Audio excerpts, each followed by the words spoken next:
We have so much of the emphasis on people working out so that they can be physically healthy. We have an emphasis upon people being financially healthy. But rarely do you hear anybody talk about marital health. Okay? Now, one of the misnomers that if you have a healthy marriage, just as you can get sick financially and physically, that can happen in your marriage. Okay? And so, how many of you have ever been physically fit and all of a sudden you get a cold? Does that mean you throw away your body? No. All right? You make the adjustment. You weather the storm and then you build on it in hopes that you get healthy. If you are going through a financial storm and you say, okay, do you stop dealing with finances? No. You try to put yourself back on track so that you can get financially healthy. The same thing happens maritally. You don't throw away your spouse. Amen. All right. So if there is a breakdown, you don't toss out the marriage. Well, yes, ma'am. I was about to say, hold on just a minute. Sister Cooper's coming close to you, so we'll be able to talk. No, I was about to say, when you said finances, you said we don't throw them away. But sometimes we shut down. Okay. And, we just stop paying. We say they can't get blood from a turnip. Yeah. you're right. And then you just be like, I'm going to pay what I can pay. I can pay that. You know what? Actually, a lot of people sour on relationships.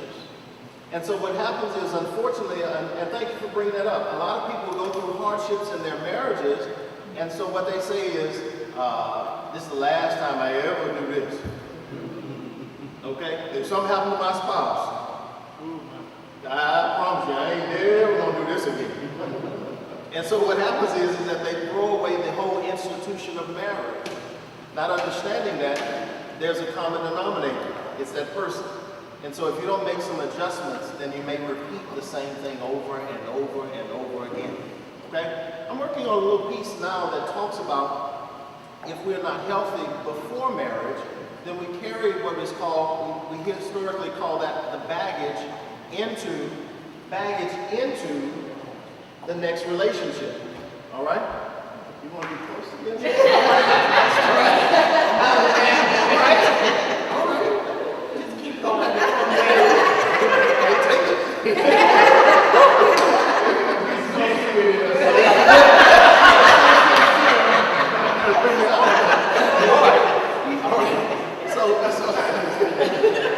I'm sorry. All right. The key is that you have a healthy communication and a healthy relationship. One of the key things that we talk about is healthy communication. What are some of the components that make up healthy communication? Tell me something that you can do intentionally to make sure you've got good communication. Just one at a time, and then we'll develop those. Go ahead. Say it one more time. Listening.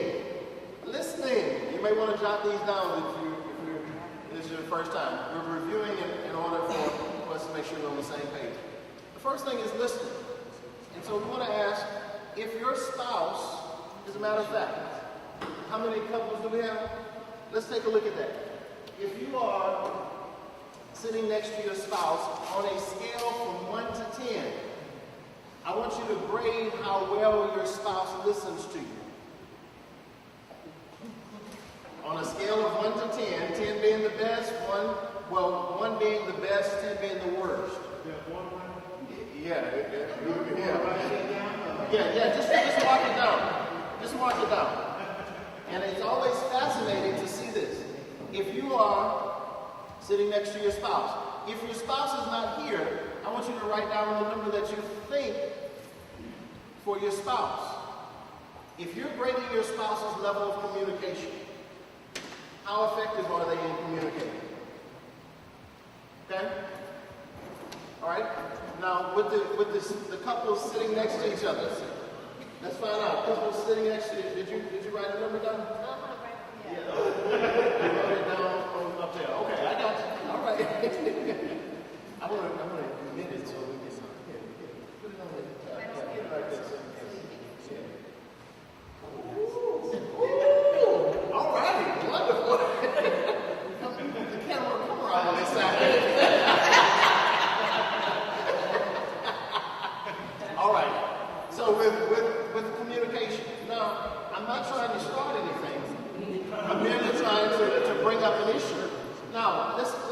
like this. If you don't talk about the issue, it doesn't mean that the issue goes away. All right? Just because you don't talk about it. Okay? And so, anybody care to share? All right. All right, the Linyards, married 50 years. 53, I'm sorry. I'm off by 3. All right, go ahead. Listening is No. condition. All right. If the football game is a thing from now on, we get up. Okay. We're pretty good listening to each other. Okay. Now tell me your numbers. Tell me what number you put. All right. 5. All right. Now, Brother Lindy, what number did you put?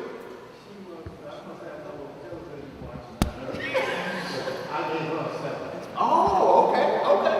Now, it is always fascinating to see how that works because oftentimes we grade ourselves a little differently. We give ourselves a little more leniency, okay? Now, you mentioned something very interesting about the listening. Everybody, if you will write these 3 principles down, they are based and rooted out of Ephesians chapter 4 and Ephesians chapter 5. Some of you have heard these again, but for the sake of repetition, we want to make sure we have a good handle on it. Okay? So if you read Ephesians 4, it talks about these principles, and then Ephesians chapter 5. I told you that there were 3 key elements to healthy communication. The first one is what? Timing. Timing. So what happens is that when the football game is on, all the stories.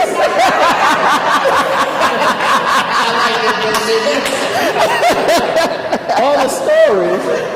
What happens is that may not be the best time. Now, one of the things that I want to bless you with today, and I'm going to hopefully develop this principle over the next few weeks. When you are using the timing principle, always stay away from competing with the timing. Let me share with you what that means. If I know that my wife's, for example, I'm just going to take you all's example. If I know that her favorite program comes on at a certain time, but she was messing with me during the football game, during the Super Bowl, asking me questions, do you love me? How do you feel about me? All that kind of stuff, during the football game. And so what happened is that now that I see her having her moment, here I come. It's time for me to compete. It's time for me to try to get back at her. Okay? And so what happens is that now I'm going to say, oh, I'm standing in front of the TV just to show her what it feels like. You see? You've got to be very careful about that type of competition, okay? Because nobody ever wins. All right? So what happens is that I want to encourage you. The first thing is towards a healthy communication is what again? Timing. Timing. How many of you all like to be hit with something as soon as you're coming in the door from work? The heavy stuff. All right? How many of y'all like the heavy stuff? You like to be presented with the heavy stuff just before you go to sleep? Or when you wake up. Okay? So what happens is that you have to understand your spouse's timing. Okay? When does your spouse, everybody think about this, and I want you to write this down. When does your spouse function at their best? What's their peak time of the day?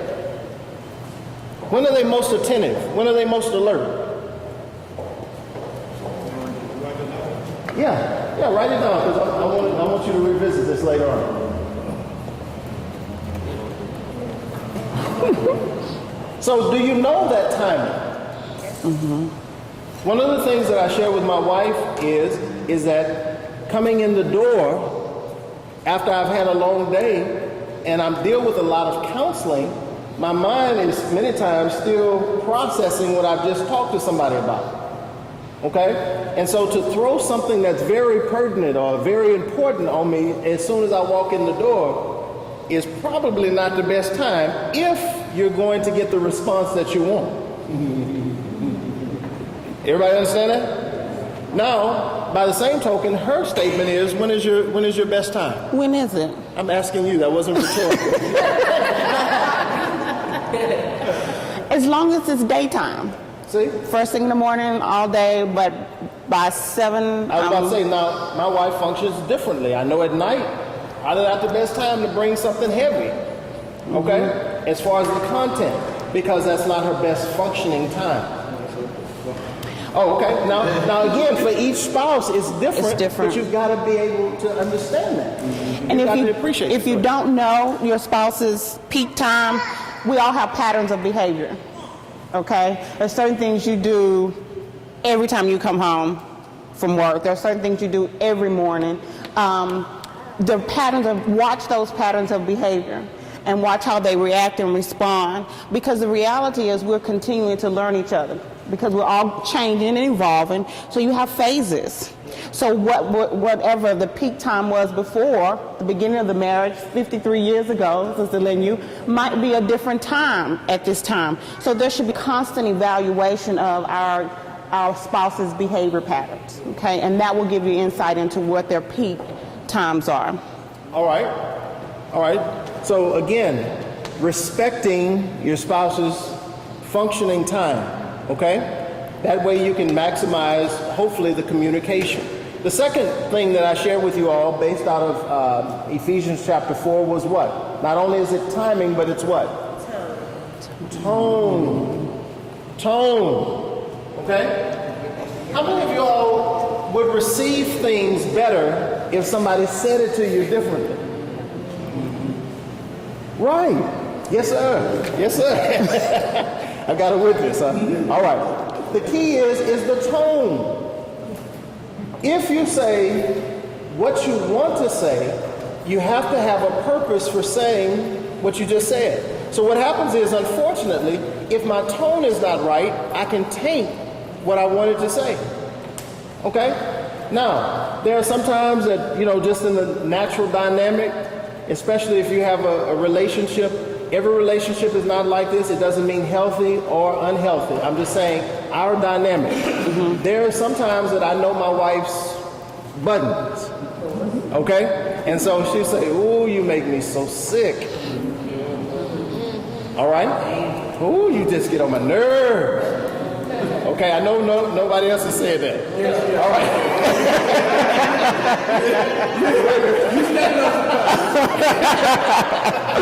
As Dr. Smith said, look, amen. Look, amen. So what happens is look, she can say, "Ooh, you make me so sick." Now, she can say that same thing in another tone. "Ooh, you make me sick." Same words. But I know that the first one I can get a hug and you get a breakdown here. The other one I may need to run for cover. Well, then you say put on your arm. You see? Yeah. So how many of you all have said something to your spouse, and if you would have changed the tone, it may have been received differently? Okay, y'all can talk. Do I need to tell the camera we can talk? Yeah. Okay, but how about your spouse saying something to you, and it would have been received differently?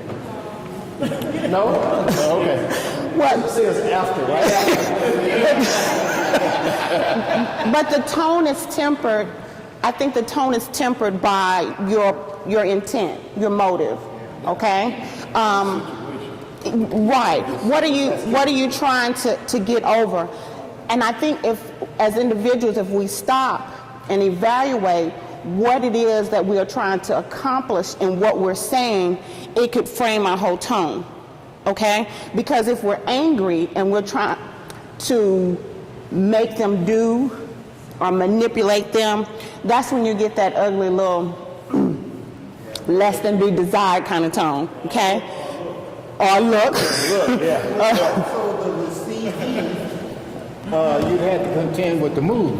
Right. Yes. That is true, brother. It's true. I'm about to say, keep going on that. Explain that for me. Well, what I mean is, if she's got a problem, and she's kind of irritated about it, and then I come in and say something with the wrong tone, and then, bam, I mean, we have little differences there, Yes. But if she's mild and mellow, when I come in and with that tone, she might say, what's the matter, baby? You know. Yes. Right. It is amazing to me, and I'm very cautious of this and very, very cognizant of this. I never wanted to take out my frustrations of the day on the one that's closest to me. Yeah, and that's unfortunate. The same thing that I've been holding all day that I did not say to whoever took me there. All right? Now I come home and I just unleash on the person that's closest to me. All right? Now, I may be able to say it, watch this, I may be able to say whatever it is in any kind of tone, but it's not directed at her. Yeah. Does everybody understand that? Because sometimes you can be very passionate about something. And you know, this is what happened to me today, and I just couldn't believe it, and I did it, and you can go and you can talk about that. But again, she's coming. I'm coming. Try not to come on the camera. Well, I don't want to walk from the camera.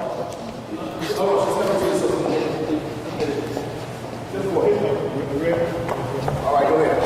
Piggyback what you just said, isn't that all that because of the timing?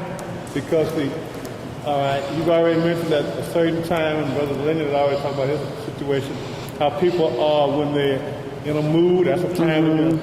And of course, it may not even take it out on the spouse, it might take it out on the children. Yeah. And this temper, as Sister Cooper just brought out, that sometimes gets so out of hand where people have to have counsel. So I'm just saying, we definitely talking about something that's real life situation. Oh, yeah. Because, a long time ago people would say there's no such thing as a perfect man. Okay. Now, I actually speak against that. Okay. All right, Brother Watkins said that historically there has been something that has kind of pervaded the culture that says there's no such thing as a perfect marriage. How many of you all believe that? Yeah. All right. Now, how many of y'all believe that there is a possibility? Now, here's the problem with that. How many of y'all have ever been out, had a nice encounter at a restaurant, and you had a perfect meal? Huh? All right. What about the other day? It was supposed to rain, and it was like 65, and it was. I didn't want to go into a building. I didn't want to let a window up. It was just the cool breeze, everything. It was a perfect afternoon. All right. If you look at maybe a child that in their infancy, you say, man, that child is just so perfect. Okay, but what if you say, man, I'm in a good place in life right now, man, it's perfect, all right? Or my vision is perfect, or my hearing is perfect. Sisters, when you go to the beauty shop, is the expectation for perfection? Is the expectation for perfection? Yes. Your beautician says, now, McKinney, now I wasn't able to really get the right side right. I did a good job on the left and in the back. It's tough, girl, in the back, on the left side. But the right, I'm kind of, that's not my strong side.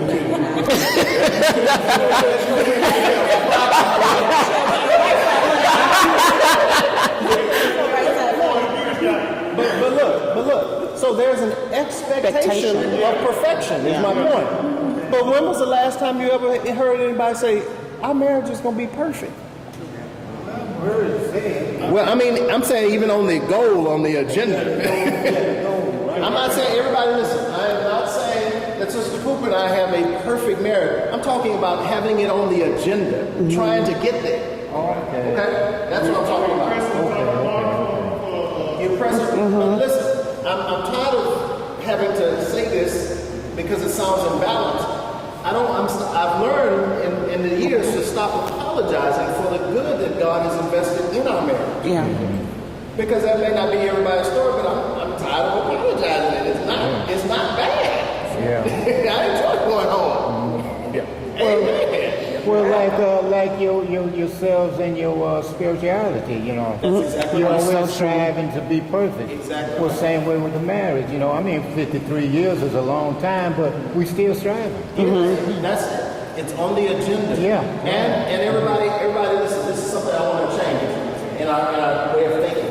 I want us to encourage each other and actually celebrate moments of wholeness, what I call wholeness, and marital health. Celebrate those moments. Stop apologizing for that, because if you actually, maybe if you go out with another couple and then they stuff come out, you're just like, oh man, is our stuff, do we have to reevaluate our stuff? Anybody ever been there, you've been with another couple or something goes down and you're like, ooh, I'm not quite sure. Everything okay with us? Well, you're setting yourself up to failure. Why is that? No, you're setting yourself up for failure if you think you're going to have a perfect anything. Okay. Because being human, you're going to slide, have backsliding, but that's what you pray for every day. Okay. To keep on the right track. But we're not Christ. Right. We're Christ-like. Yes. So we're going to fail, but we have solace in prayer. We have solace in each other. Forgiveness. I'm sorry I did this and I'm sorry I did, because we're definitely not going to be perfect. So to say that, you're setting yourself up for failure right off the bat. I don't want to, and let me make sure I'm explaining myself. I don't want to, it's kind of like, if you're teaching a child to walk, if you've ever seen a baby start to walk, you don't start telling the baby, now, when you get about a year and a half, you're going to fall and bump your head. you're going to hit that wall over there. No, the whole premise is, come on. Mm-hmm. Come on. You're striving. But you never talk about, you don't say, now just the fact that you're trying to walk, you're imperfect. You know you're not going to hit every step. You see what I'm going? And I'm saying, so in marriages, no, I'm not trying to set us up for failure. I'm talking about having another agenda. That's not what I meant either. I'm just saying we are not going to be perfect like we think we will. Oh, I'm going to have a perfect marriage. We're going to do this, we're going to do that. It's going to be times when you do something happens, whatever, and you have to go back and ask that person for forgiveness. Right. Oh, I didn't mean this. Yes. So that's what I meant. I got you. All right. Just make sure you don't listen to anything. All right. Yes. All right. And then we're going to come over here. Just go ahead. I understand what you're saying, because we had a Bible study several months ago, many months ago, about the word perfection and the wholeness and the meaning. And I want to piggyback on what you were saying about apologizing, because often people will say, oh, y'all are so cute, y'all are so perfect, y'all have a perfect marriage. And I would always say, girl, please, or no, we don't. We do this, we do that. But like you say, we should celebrate how far we've come. And I should say, well, that's what we're striving for. That's what we're working toward, instead of pointing out the fact that we don't always be what we want to be. And that's something that we always, it's almost like we kind of, in school, and I was listening to a radio program the other day that in African American culture, that maybe certain strides academically are equated to a certain culture. In other words, if you're making straight A's, then that's almost looked at as negative. So you almost have to dumb down. Yeah, you almost have to dumb down. So if somebody says, oh, y'all look like y'all have a perfect marriage, our immediate response, because we're tempered that way, is to start talking about the negative. I mean, why don't we talk about that? Why don't we say, why would you say that? That could be a form of encouragement. That could be a form of encouragement too, to let someone know that you're going to have ups and downs. Because if you go into something thinking that nothing's going to ever go wrong, that's why I meant when I said that you were setting yourself up for failure. Because it's not going to be that way. But what you have tempered with that is these things you have here: time and tone, understanding, love, tolerance.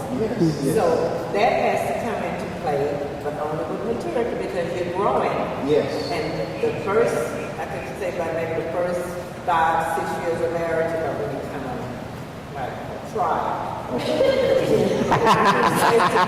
After that, there's a whole lot of love coming in, because you can't get them. I just don't know what I would do without him anymore. But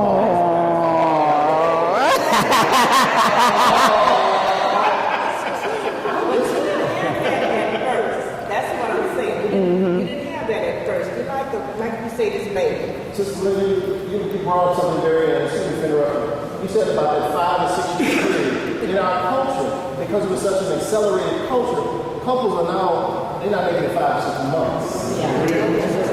And that's what's scary about the culture. Because everybody's moving. So let's have fun. Let me take the question over here.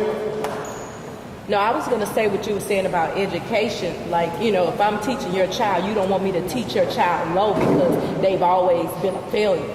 You know what I'm saying? And they're not up to par. They're not on level. So why would I have to teach them where they are on the 3rd grade level when they're in the 7th grade? No, I'm supposed to teach them high expectations. I'm supposed to have high expectations for your kids. And yeah, they may not reach the mark, but at least they've grown. And that's I guess that's what you were trying to say as far as the... You got to have it on the agenda. Yeah, you got to have it on the agenda. I'm not going to, just dummy it down. I don't even know how to dummy it down. Yeah. I'm just serious. I don't know how to dummy it down. I'm going to have my expectations of you. Now, you can get there. You can try to get there. That's how I tell my kids all the time, I grade on a track. And that's the thing, especially, like, I guess with marriage, you could grade on a track. Well, you should try. Keep on pressing on until you get there. And so that's what I'm... In the academic world, it's called a watered-down curriculum.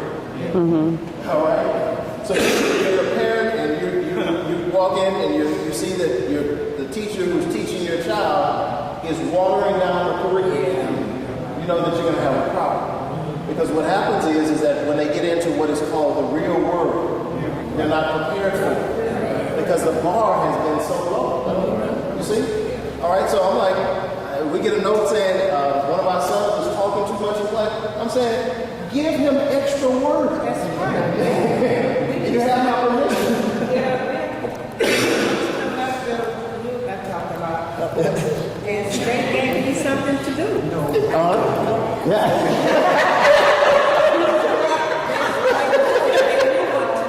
Where are you going? I'm going to start on these. Okay. Yes. For lack of another word. Give them something to do, just like you said, clean the blackboard. Yes. The challenge is in the marriage, again, taking that extra step of communication. Okay? That extra step that makes it fresh. Okay? That extra step that makes the adjustment. Okay? We're going to finish on any questions on that before we close that. I want to get into the 14 rules that we were sharing, the rules on communication. A few weeks ago. It was 3. What's the last one? The third one is this. Truth. Always be willing to share the truth with your spouse. Did somebody turn the temperature? Okay, yeah, you can hide it. Everybody listen. Sharing the truth. Now the key is in Ephesians chapter 4, it talks about sharing the truth in what? Love. In love. In love. I'm never trying to destroy my spouse when I'm sharing the truth. If that's your purpose, that means that you need to go back and reevaluate how you're going to present that. That goes back to your intent, your purpose, your motivation for saying whatever you say. And your spouse needs to know that you have their best interest at heart. And you need to know the other way around. It shouldn't be any question. You shouldn't doubt it. You might get upset because they said something and you know it's true. John really won't deal with it. Okay? So you might be upset and you might pout. But always understanding the intent is for your betterment. That is the only reason why it was brought up, and not to degrade or diminish who you are. Right. All right. Any questions on that? Very good. Very good question. Yes, sir. Say it in. I might get a little bit out of place, but how many people in here that's married were when you first got married that you really, really, really loved your spouse? Or was it a growing process? Okay. Now, Because see, like with me and my wife, I mean, when we first got, I liked her more than the rest of them, you know. I liked her very much.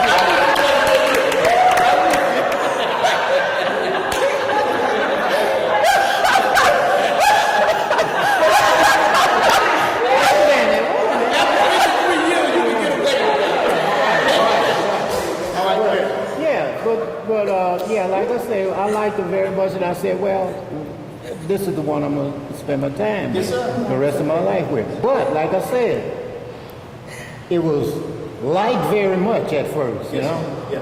And then as it go along, and we stayed together and all of that, we had children, you know, and all that, you know, and it kept getting better and better, you know. And so now I would say that I love her at least 1,000,000 times more than I did when we first got married. Wow. A lot of brownie points in here.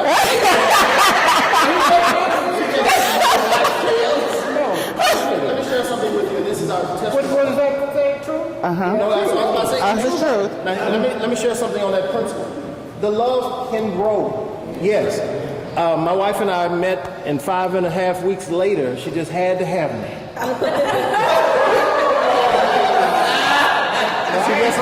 She just couldn't help herself. And so literally, I mean, she stumbled. Yeah, that was the truth.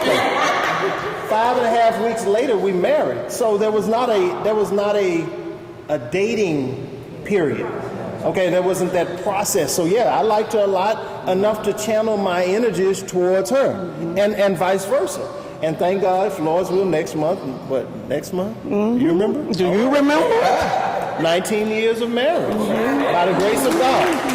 By the grace of God. So yes, I have grown to love her even more so because life experiences together enable you to start to develop that love. So yes. Like I said, like I tell everybody know this story. When I got my first call, I was on my way home, and she was at the bus stop. And I stopped and picked her up, and she got in my car, and she's been riding in there ever since.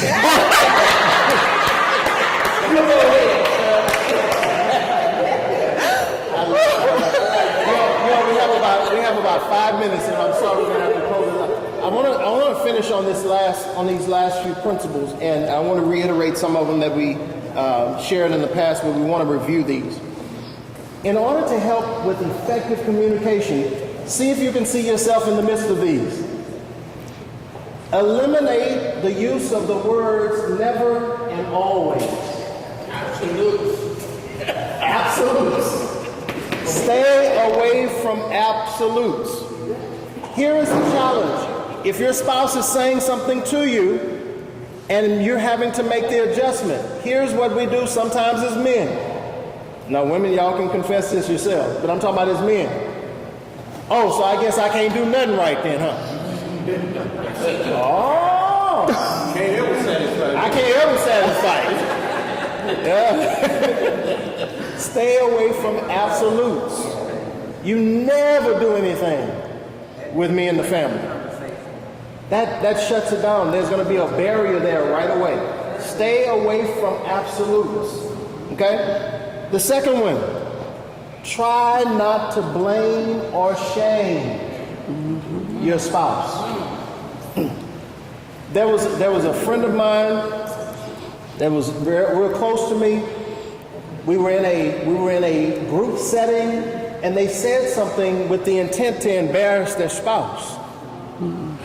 Now, I could hardly wait till that session was over, because as a friend, if you're a friend, you can talk to your friends where they understand. So we closed the door, and I had a word with them. Don't you ever do that again with the intent to blame or shame your spouse in front of people. I mean, who you going home with? You didn't have the right spouse. Well, I didn't say it was a he. Notice I said I didn't, or she. All I said was my friend.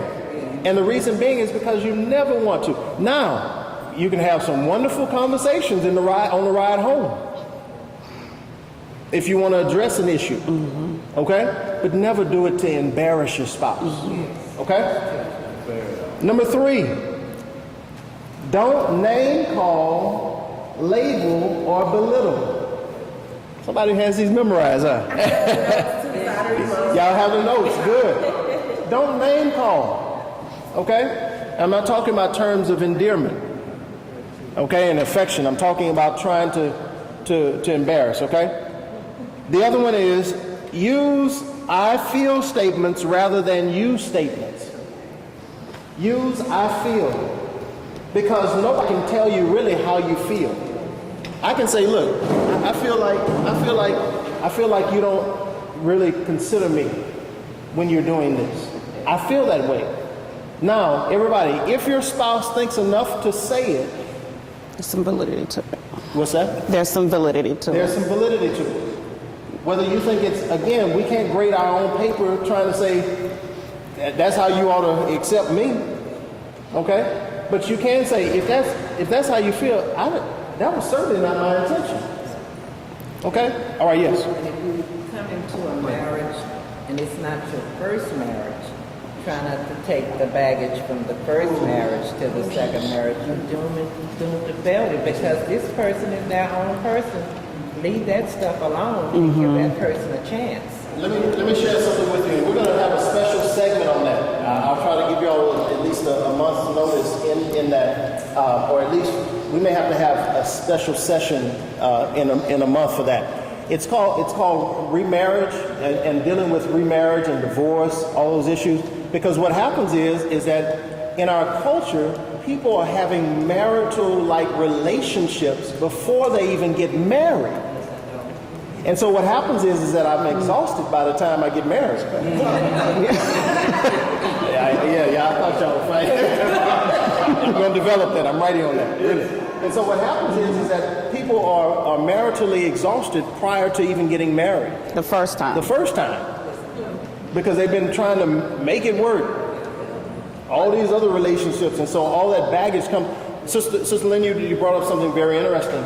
If nobody ever deals with that, though, you can say, I'm not going to carry the baggage in, but if you don't know how to deal with it, yeah, if you don't know how to deal with it, it's still... You tend to bring the hurt, Yes. and you have to learn to deal with the hurt. That's exactly right. Even the clothes, so you can know how to deal with it. events. You know, not even being a Christian, you're going to bring... that's why I hate to see a lot of people get married and don't Walk over know to her. the Lord. Because they just coming in on their own. Yes, ma'am. And they're bringing a whole lot of baggage. Yes, ma'am. And after that lust goes away, you don't have anything. Yes, ma'am. Wow. Because everybody gets married for the wrong reasons, as we know. Oh, I really love this person. Well, not everybody, but a lot of young people, and that's why you see failure right off the bat. Because you don't have anything concrete to lean back. Build on. Now, Sister Lynn, I love that you're dialoguing with me because that gives us an idea of where we are. But I'm going to piggyback on that and say, not only young people, older people. Because many times when people get married later in life, they have a financial security, but they still don't have the relational elements needed to make the relationship work. Let me close on this last one. Go ahead, real quick. I just want to say, piggyback off what Sister Lynn you said. So when you do get married young, it's a lust thing or whatever. That's why I balance that. It can be a lust thing